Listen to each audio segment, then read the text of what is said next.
Bom, sempre quem fica por último fica com uma responsabilidade muito grande. Então, a despeito do pastor estar aí ou não, hoje eu quero, mais uma vez, antes de começar, já pedir perdão a vocês de todos os erros que eu possa começar a cometer a partir daqui. Então, que a tua oração seja para que Deus nos ajude nesta manhã, nessa reflexão, e nós possamos entender mais um pouco sobre a reforma cristã, sobre os temas da reforma, e hoje, sobre a glória de Deus. Senhor, que o Senhor nos dê graça, que o Senhor nos ajude, que o Senhor possa falar ao coração de cada um nesta manhã. Que não seja nada daquilo que eu preparei, pensei e imaginei, mas seja apenas a tua vontade, apenas o teu querer. E fazemos isso para a honra e glória do teu santo nome, em nome de Jesus. Amém. Hoje nós vamos falar sobre Soli Deo Glória. Traduzindo no português, glória somente a Deus. Essa expressão hoje em dia ela tem sido usada de uma maneira corriqueira, popular. Muitas vezes nós mesmos, cristãos, evangélicos, protestantes, utilizamos essa frase, essa terminação de frase, glória a Deus por tal coisa, glória a Deus por isso, glória a Deus por aquilo e tantas coisas. A gente acaba dizendo glória a Deus de uma maneira comum, sai da nossa boca assim como uma palavra qualquer, como uma frase qualquer, até como uma gíria dentro do nosso vocabulário cristão, vamos assim dizer. Só que glória a Deus, ou glórias somente a Deus, a gente não pode deixar assim simplesmente como uma palavra qualquer.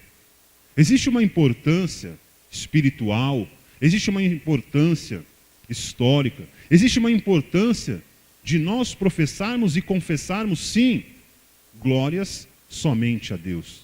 Não podemos deixar cair na vala comum de coisas que a gente fala simplesmente por falar. Eu faço porque eu estou acostumado, eu faço porque um dia eu entrei na igreja e ouvi um ou outro irmão dizendo no meio da pregação, no meio da música, e de repente eu achei legal aquilo, então eu também comecei a dizer glória a Deus, glória a Deus, glória a Deus.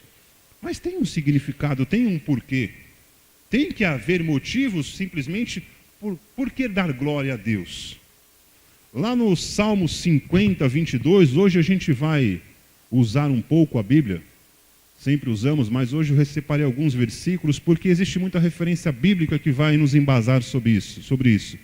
Então, abra comigo lá, ou acompanhe no telão, Salmo 50, 22. Vou deixar aparecer no telão para que a gente possa nós possamos fazer as leituras sempre juntos. Considerem isto, vocês que se esquecem de Deus. Caso contrário, os despedaçarei, sem que ninguém os livre. O salmista está dizendo exatamente isso, que nós precisamos considerar glórias ao Senhor. Dar glórias a Ele por todas as coisas. E nesse momento o salmista coloca ali até um aviso muito pesado. Se o povo não fizesse aquilo, se o povo não rendesse essa glória, as glórias ao Senhor, eles poderiam ser até despedaçados por esse motivo. Então vamos pensar o que é a glória de Deus. A glória de Deus é a santidade de Deus, exposta de uma forma visível sobre a nossa vida, sobre as nossas vidas. É o valor infinito da santidade de Deus, que é presente, que é viva e que é muito verdadeira sobre nós. Muitas vezes até aqui na casa, ou lá nas nossas casas, ou no nosso dia a dia, nós costumamos falar algumas frases ou algumas palavras que nós estamos muito acostumados a falar, mas quando a gente começa a pensar, pode ser que a gente mudando algumas palavras, o sentido ficaria um pouco melhor. Muitas vezes a gente diz assim: hoje eu vou entrar na presença de Deus. Nós vamos entrar agora na presença de Deus. Vamos clamar pela presença de Deus para que se manifeste neste lugar a presença de Deus. A presença de Deus já está manifesta em todo lugar. A presença de Deus já é viva, verdadeira e única em todo lugar. Ela é santa, ela é maravilhosa, ela é gloriosa em todo e qualquer lugar. E isso não depende da minha ou da tua palavra ou de uma expressão de chamar a glória de Deus. A glória de Deus simplesmente, ela já está entre nós, a todo e qualquer momento. Isaías, vamos lá em Isaías capítulo 6, versículo 3.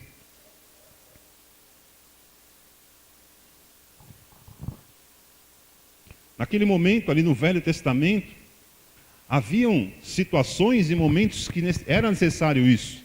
Então Isaías diz assim: e proclamavam uns aos outros: Santo, Santo, Santo é o Senhor dos exércitos. A terra inteira está cheia da sua glória. Isaías, ele afirmou por 3 vezes: Santo, Santo, Santo é o Senhor. E por isso a terra estava cheia da glória dele. Hoje não que nós não devamos declarar, porque ele continua sendo santo, santo e santo. Mas diferentemente de Isaías, diferentemente daquela época, hoje nós vivemos a graça comum do Senhor. Hoje nós não precisamos de palavras como a de Isaías para proclamar um determinado momento. A glória de Deus está à disposição de nós em todo e em qualquer momento.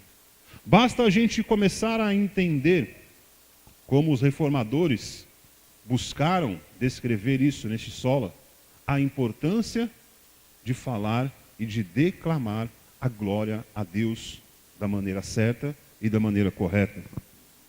O significado de santo que Isaías começa a falar ali sobre Deus é de algo ou de alguém que é separado do comum. É de algo ou de alguém que não é uma pessoa comum, não é uma entidade comum, é alguém que é santo. E Isaías fala firmemente: Santo, Santo, Santo. Para que todos pudessem entender que Deus não era algo comum, que o nome de Deus não podia ser dito em vão, que a glória de Deus não se manifestaria à toa sobre aquelas pessoas ou sobre aquele momento. Era uma separação do santo e do profano. Era uma marcação daquilo que era santo, santo, santo, e daquilo que não era santo em nenhuma hipótese. Deus, ele se autodenomina, e ele é o único Deus a quem nós acreditamos, a quem nós servimos. Existe uma teoria que chamam-se deuses de diamantes separados.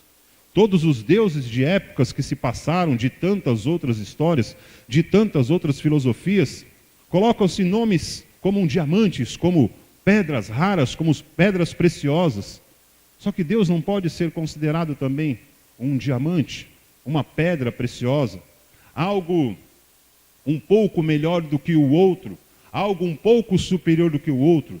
Não, ele é santo, santo e santo. A glória de Deus, a qual os reformadores trouxeram essa importância e nós estamos aprendendo nesses 500 anos, e como foi dito aqui na última reunião do movimento, quem estava aqui, o Isaac, em uma das perguntas, ele respondeu exatamente isso: nós estamos nessa constante reforma.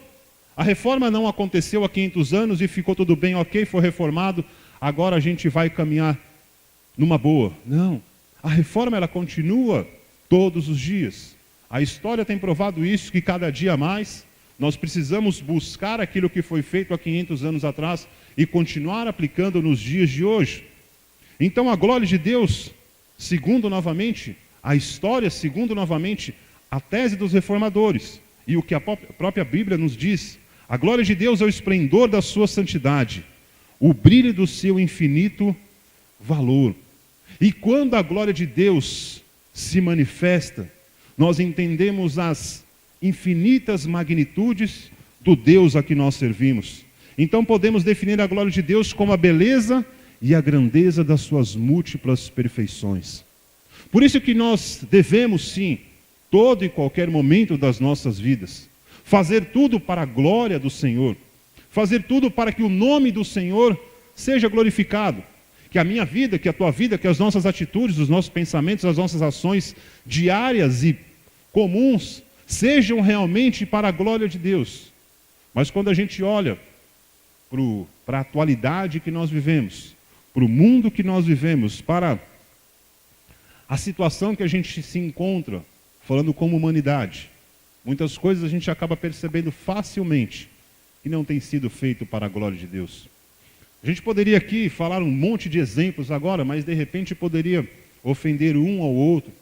Você pode ter um gosto X e o outro um gosto Y, e de repente eu, com o meu gosto, que é diferente de vocês todos, diria simplesmente o que eu penso, mas eu acho que individualmente a gente tem essa capacidade de pensar, de interpretar e de chegar numa resposta plausível, que tal coisa tem glorificado o nome do Senhor nos dias de hoje, e algumas outras coisas não têm glorificado o nome do Senhor nos dias de hoje. Muitas das coisas que a gente acaba vivendo e vendo e passando nos dias, até muitas vezes provocado por nós mesmos, nós sabemos que o resultado daquilo não é para a glória de Deus, não é para que o nome de Deus seja glorificado. Vivemos um dia hoje do individualismo acima de todas as coisas. Vivemos um dia hoje, como dizem os sociólogos e agora os históricos e todos os outros estudiosos, uma sociedade líquida, uma sociedade que a cada dia mais vai se individualizando, se desfazendo e deixando de viver em comunidade, porque viver em comunidade é uma ação para que o nome de Deus seja glorificado. Viver em comum acordo sobre determinada ação faz com que o nome de Deus seja glorificado. Quando a gente passa aqui os nossos recados, e principalmente, vamos pegar 2 exemplos, sinais do reino, e os alimentos que nós trazemos para repartir com as pessoas que hoje necessitam, é uma ação comum que nós fazemos. É cada um de nós aqui repartir o pouco que tem para aqueles que não têm nada, para que eles possam ter um pouco daquilo que nós tiramos do nosso, que também é pouco. O resultado disso qual que é? Na prática, nós vamos ajudar pessoas com alimento, com roupas, com uma palavra, com um abraço, com uma conversa, com um afeto carinhoso, mas o resultado final de tudo isso é que o nome de Deus está sendo glorificado. Porque, vamos pegar o exemplo da nossa comunidade.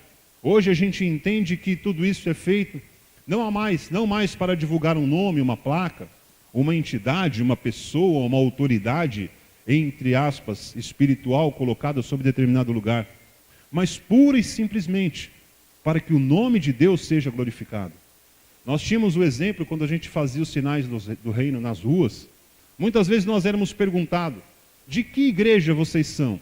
Aonde fica a sua igreja? Aonde que é? Porque eu quero ir lá porque vocês são demais. Olha, nossa igreja, nossa comunidade é ali no Macedo, bem pequenininha. Poxa, mas traz um papel, um panfleto com o nome e endereço, nós vamos distribuir aqui no centro de Guarulhos. Então essa não é a intenção ainda. Nós não viemos aqui ganhar fiéis, ganhar adeptos, ganhar pessoas simpatizantes pela nossa comunidade. Nós viemos aqui para repartir um pouco com você.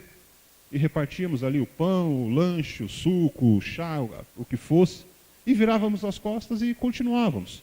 No dia seguinte, na semana seguinte, não mais por uma premissa humana, por um resultado humano, por um louvor humano, por uma premiação humana, por uma exaltação humana, não.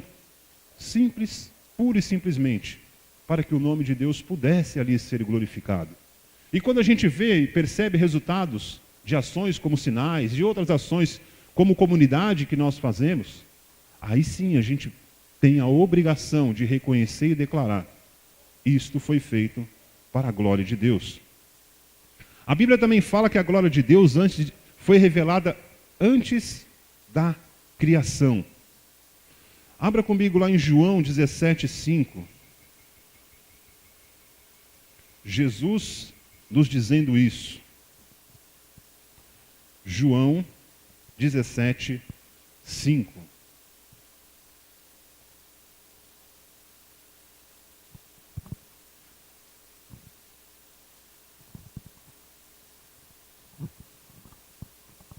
Vamos lá, assim que todo mundo tiver achado, nós vamos ler junto. E agora, Pai, glorifica-me junto a Ti, com a glória que eu tinha contigo antes que o mundo existisse. A glória de Deus, ela existe antes de que qualquer coisa existisse. Antes que o mundo, que a gente chama de mundo, seja ele a forma que as pessoas digam que ele é, a glória de Deus já existia. Através da glória de Deus, as coisas começaram a tomar a existência. Jesus, ele fala ali, ele comenta isso com o povo, com os discípulos, para que todos percebessem a importância da glória de Deus para a existência de toda a criatura, de toda a criação de Deus, de todo o mundo que estava ali a cercando.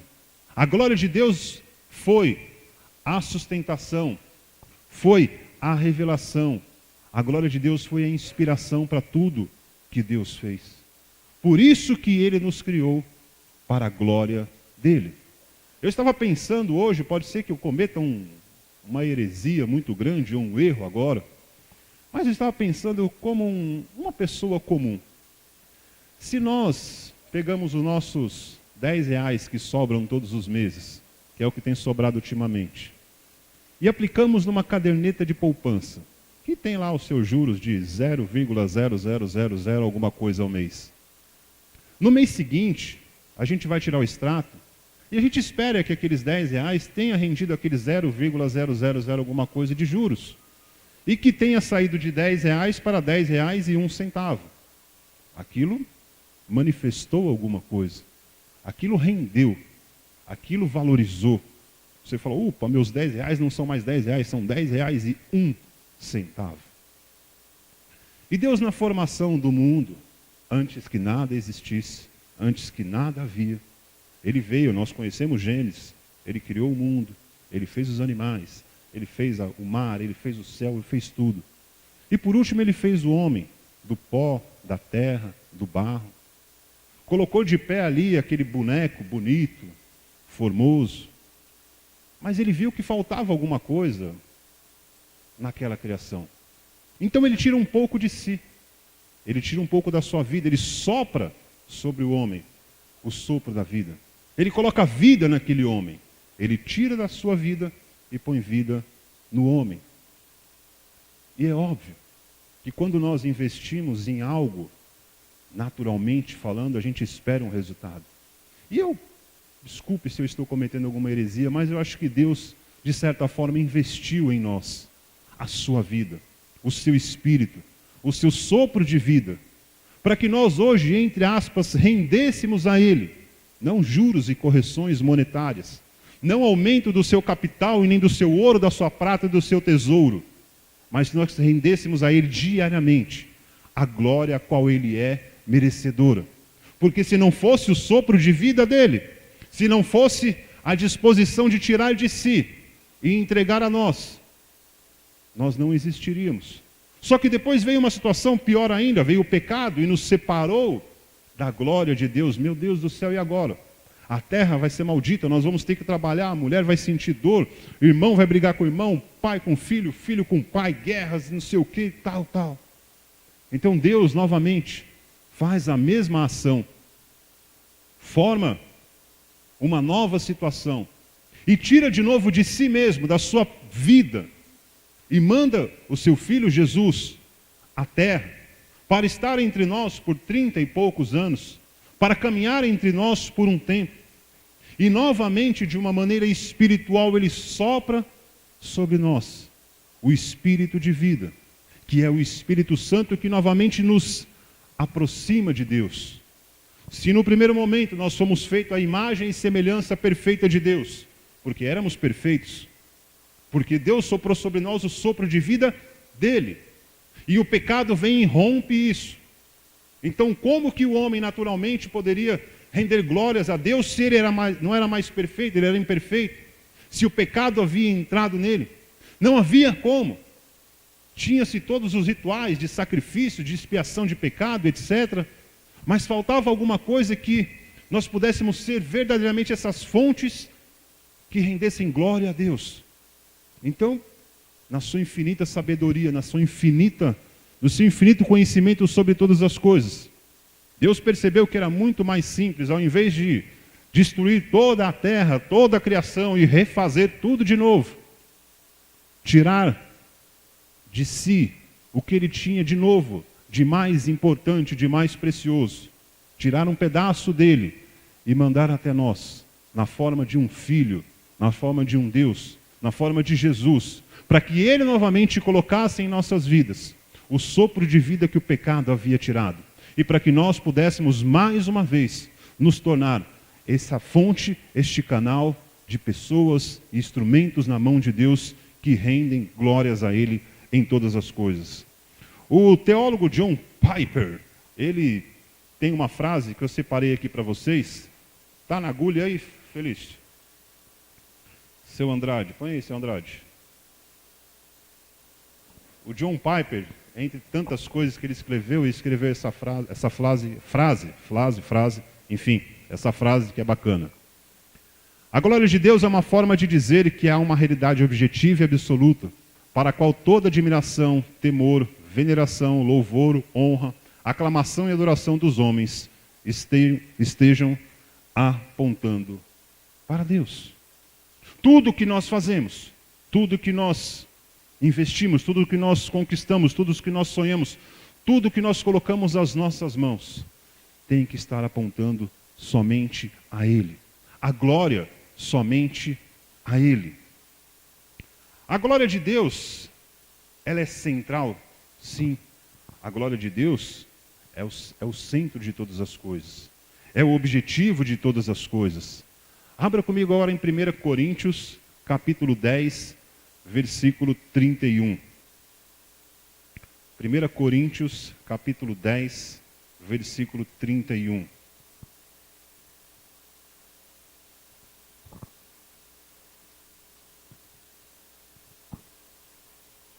Depois já pode deixar separado a Isaías 43. 1 Coríntios 10, 31 diz assim: assim quer vocês comam, bebam ou façam qualquer outra coisa, façam tudo para a glória de Deus. Isaías 43, versículo 6.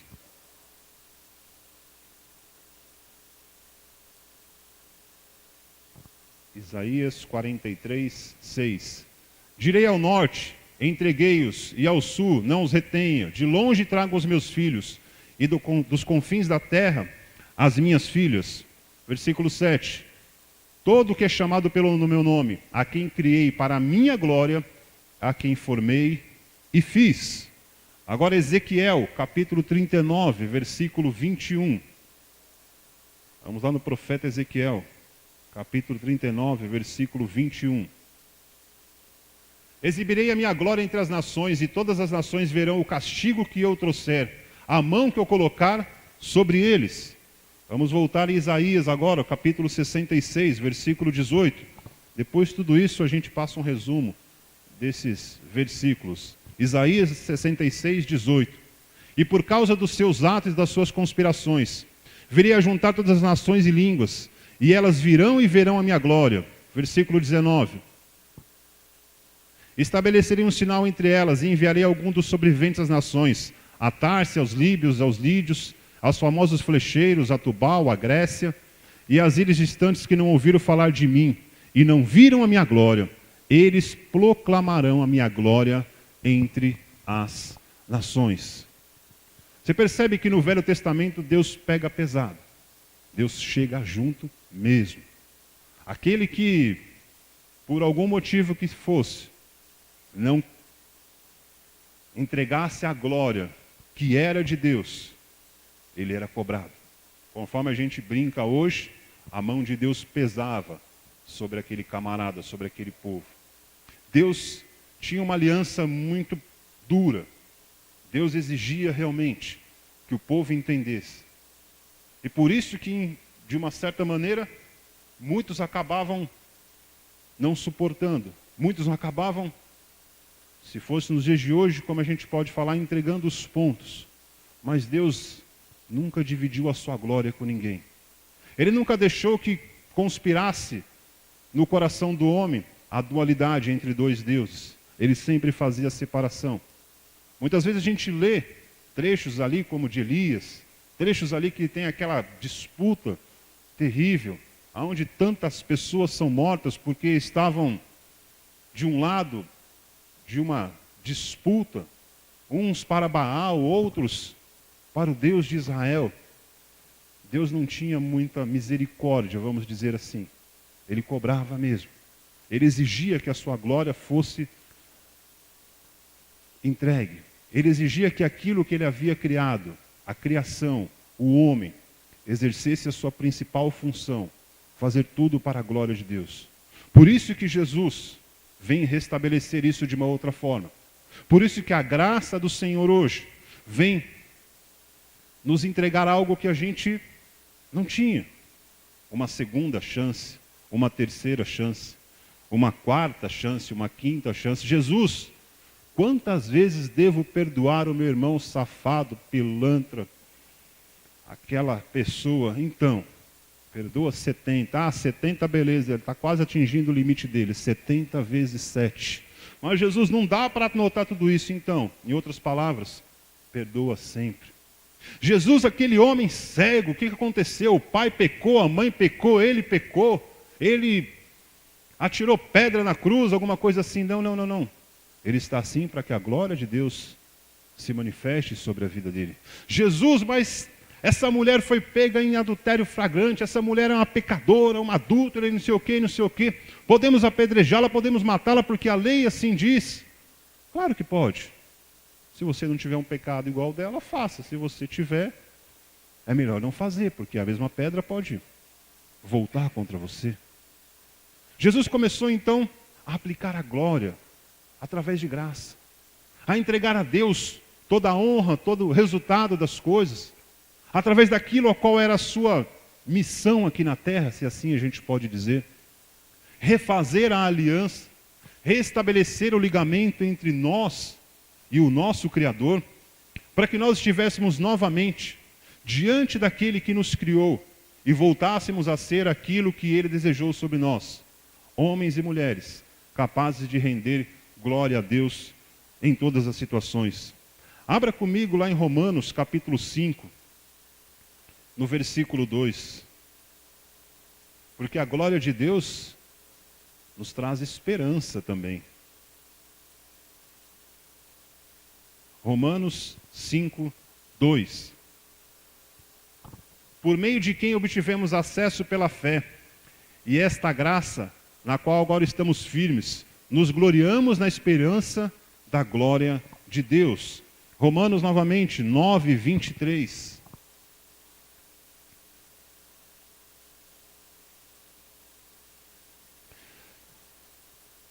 Romanos 9, 23. Que quer dizer, se ele fez isto para tornar conhecidas as riquezas de sua glória, aos vasos de sua misericórdia, que preparou de antemão para glória. Agora Romanos ainda, 8, 30.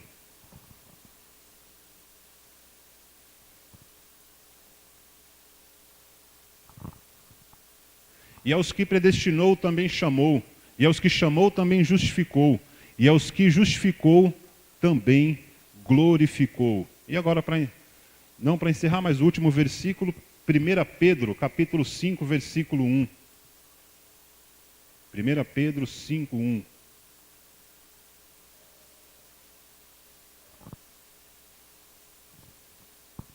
Portanto, apelo para os presbíteros que há entre vocês, e o faço na qualidade de presbítero, como ele se testemunha dos sofrimentos de Cristo, como alguém que participará da glória a ser revelada. A glória de Deus nos traz esperança. A glória de Deus que Ele mesmo a fez e entregou a nós para que nós devolvêssemos a Ele de uma maneira glorificada, se assim eu posso dizer, nos traz a esperança todos os dias.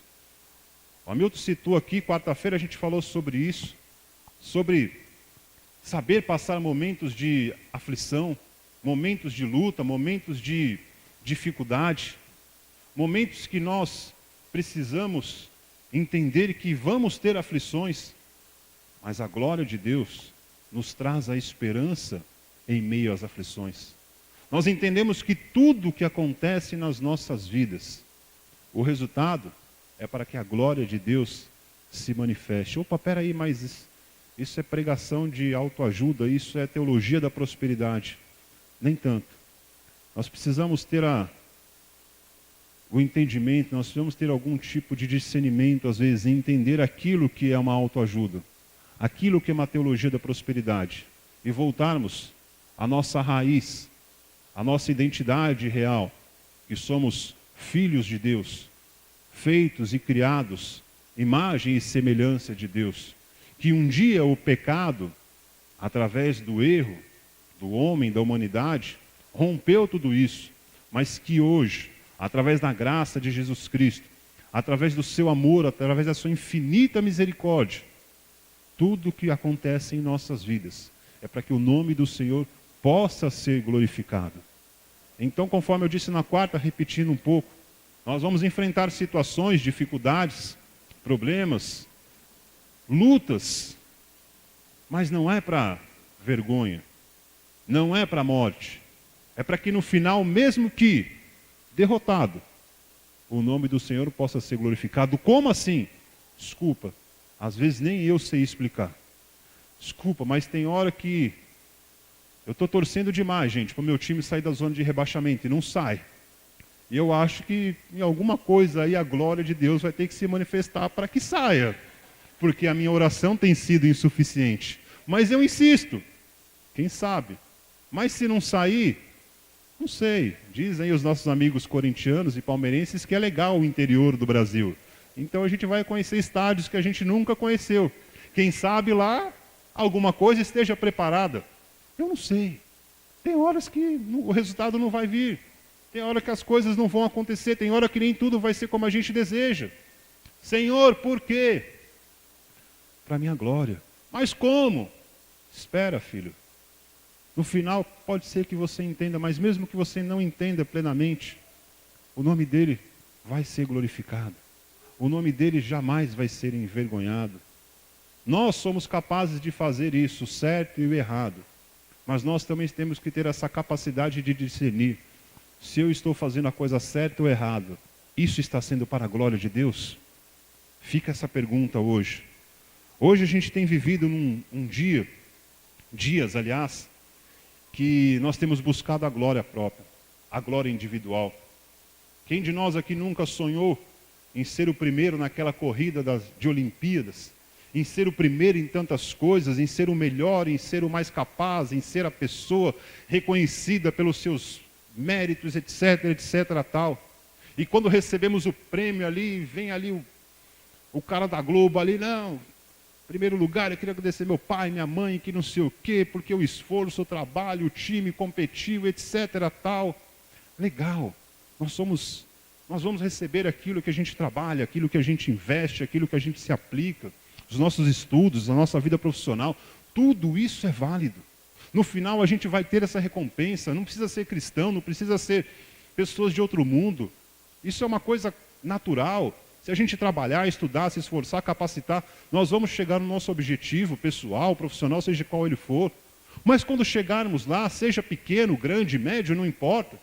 Precisamos diferenciar, legal, eu conquistei isso porque eu me esforcei, mas porque Deus permitiu que eu conquistasse. E tudo aconteceu para que o nome dele fosse glorificado. Porque um dia eu entendi que eu não tinha capacidade, de repente, numa prova, num desafio, algo que eu fui acometido ali, colocado em questão, de repente, do nada veio um insight, veio uma lembrança, veio uma palavra, veio alguém que me abraçou, veio alguém que me ajudou.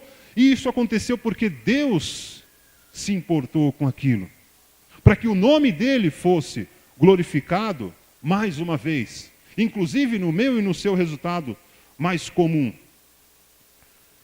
Sólida ou glória é um lema da reforma, é um dos temas, é uma das solas, e ele nos traz um entendimento que, assim como Deus destinou o homem, Deus predestinou o homem, também como diz Paulo, que Deus separou e criou o homem. Nós temos que entender que esta é uma das molas propulsoras, motoras das nossas vidas. Que tudo que a gente fizer, seja de dia, de noite, da igreja, principalmente fora da igreja, mais comum possível, ou mais extraordinário possível. Algo que ninguém faria, mas de repente você fez. Algo que todo mundo já fez, mas de repente você também conseguiu fazer. Que tudo isso tem apenas um único valor sobre as nossas vidas, para que o nome do Senhor seja glorificado. E para que nós não falamos, como eu disse no começo, glória a Deus por tal coisa, glória a Deus por isso, por aquilo outro. Se isso fosse de verdadeira sinceridade, de verdadeiro valor, a gente não diria glória a Deus à torto e direito. A gente entenderia que a glória de Deus é santa, que Ele é santo, santo, santo. E a tua vida e a minha vida, nós temos essa função primordial de exercermos e estabelecermos a glória de Deus em todas as coisas. Nos dias atuais, a gente tem vivido essa busca pela glória pessoal, busca pela glória de nomes, por reconhecimentos, por tantas outras coisas. Nós vivemos numa era de um consumismo violento, uma loucura. É um atropelando o outro, é um arrebentando o outro.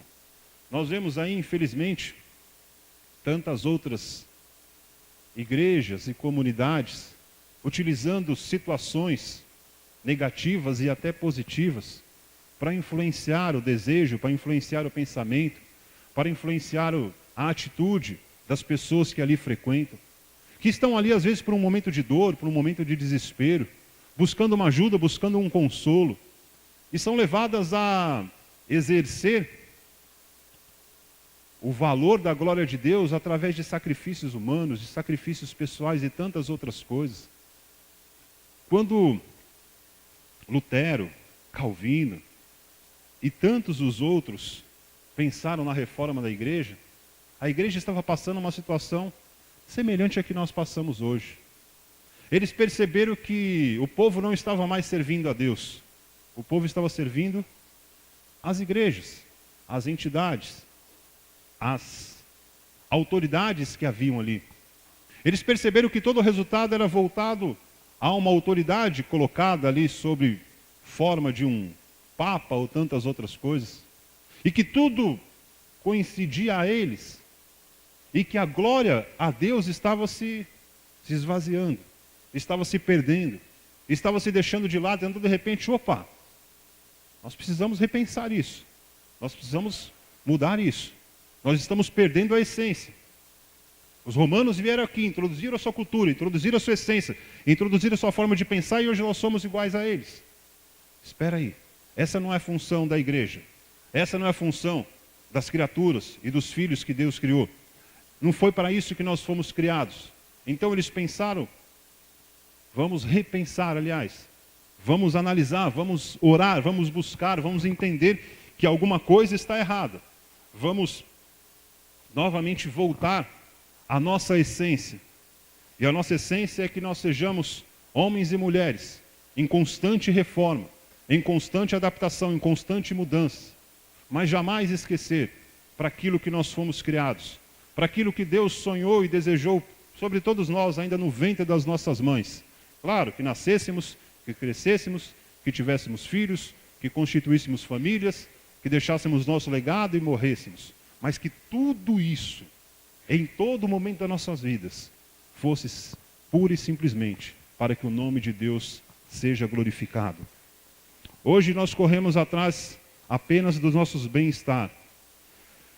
Seja isso o progresso desse mundo maluco que a gente vive, dessas coisas loucas que a gente vê na TV, dessas coisas loucas que entram nas nossas mídias sociais diariamente. Quem não, sexta-feira, não participou um pouco ou um poucão dessa discussão, dessa nova arte que foi colocada ali no Museu de São Paulo, dessa nova forma de expressar a arte. Eu não queria entrar nessa linha, mas vou ter que quase finalizar por isso. Você olhando aquilo, deixa do lado a tua base cristã, deixa do lado os anos e meses e tempo que você está na igreja. Você pai, mãe, você tio, tia, você adulto, responsável, que já tem o discernimento do certo e do errado, do limite das coisas. Será que é saudável levar crianças que ainda estão se descobrindo, que estão numa fase que elas precisam tocar, os psicólogos falam isso muito claro, As crianças precisam tocar as coisas.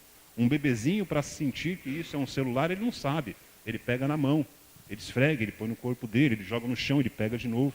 A criança, ela desenvolve a sua inteligência através de pegar as coisas. E ali a gente viu aquela barbaridade. É claro que a gente se revolta, a gente fica indignado. A gente vai no Facebook e detona. A gente faz do Facebook, do Instagram, tantas coisas, um tribunal digital e a gente coloca ali a nossa observação, a nossa posição. Mas como cristãos, como pessoas que hoje estão numa comunidade, que exercem e professam uma fé cristã, além da gente chegar lá e escorrer toda a nossa sinceridade ou visão sobre aquilo, nós temos que assumir nossas posições. Se você é contra, assuma. Se você é a favor, assuma. Mas põe isso diante de Deus. Será que aquilo, sinceramente, glorificou o nome de Deus? Eu acho que não. Eu não sei a tua opinião. Se a tua opinião é igual à minha, então nós precisamos nos posicionar. Nós precisamos entender que a reforma, ela não acabou quando ela começou. Ela continua ainda hoje. E que as barbaridades que a gente tem visto nos dias de hoje, infelizmente, poucas, muito poucas dessas ações, ou nenhuma delas, melhor dizendo, glorificam o nome do Senhor. Se ser a igreja é sair do comum e vir para aquilo que é incomum, ou seja, ser gentil com o próximo, andar com o necessitado, parar para ouvir aquele que ninguém quer ouvir, abraçar o desprezado, amar aquele que foi rejeitado, carregar o fardo daquele que está ao seu lado e tantas outras situações que a gente podia colocar. Se é isso que é ser igreja, igreja, sejamos comunidade do Senhor. Porque isso, eu posso, se não assinar embaixo, mas eu posso me associar a você e dizer que isso sim vai glorificar o nome de Deus. E isso vai nos tornar instrumentos, homens e mulheres, canais de bênção de Deus para a vida do próximo. Com os da fé, com os da casa, com os da comunidade, mas também com aqueles que estão lá fora. Porque a palavra de Deus deixa bem claro, o mundo aguarda ansiosamente a manifestação dos filhos de Deus. E manifestação dos filhos de Deus, gente, não é o que a gente tem visto nos dias de hoje. Manifestação dos filhos de Deus é algo muito mais sério do que isso. É amar aquele que ninguém quer amar. É ajudar aquele que ninguém quer ajudar. É fazer aquilo que ninguém quer fazer, porque isso não dá voto, isso não dá ibope, e isso não glorifica a nossa vida pessoal. Mas que a minha vida não seja realmente glorificada, mas que o nome do Senhor, esse sim, seja glorificado todos os dias, todos os momentos. E minha oração nessa manhã é que a gente possa, não digo a partir de hoje, mas todos os dias que a gente ainda vai estar sobre essa terra, buscar fazer e ser um instrumento de glorificação do nome do Senhor. Amém? É isso aí, gente. Deus abençoe. Vamos aplaudir ao Senhor, porque isso é uma manifestação de glória a Ele também.